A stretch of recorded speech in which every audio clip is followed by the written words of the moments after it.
And so the first thing, which is cool, like I've heard of this before, but the perfect example is from the Garden of Eden, right? And so I love this is this funny story in the Bible. So I think the Bible, I've said this here too, that I think the Bible is so funny, people just miss it.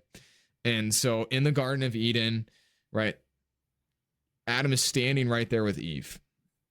The devil is talking to Eve. She takes the fruit, eats it, gives some to Adam. They fall into sin. Go and hide, all those sort of things. God comes looking for them. Very ironically, asks where they are. God knows where they are. And then what happens when God confronts them? Well, first he goes to Adam, right? Because it was Adam. He gave the charge to be over all of this stuff. And he says, what did you do?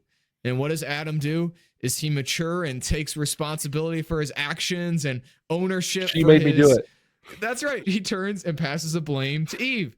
Yo, that woman you gave me, right? He doesn't even say like, just she did it. It's like, well, God, actually, it's your fault because you gave me this woman who then, led me into sin. And so then God goes to Eve. And what does Eve do? Eve also says, well, it wasn't me. Well, what do you mean? It was the serpent. Snake. The snake did it.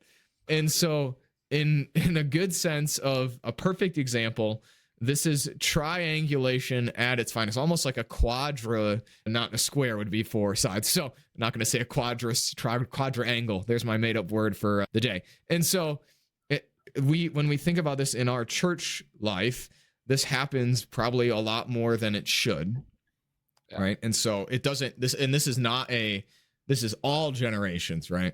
So person comes up to someone after, can you believe Pastor Jared had sandals on this weekend? Doesn't he know it's All Saints or Reformation Day? How dare he? They go to that person and complain to that person, but they won't talk to me about my sandals. And so then that board person is now a third party to a disagreement and an argument that they're not actually a part of. Triangulation is not just unhealthy, but I would even go so far as to say unbiblical.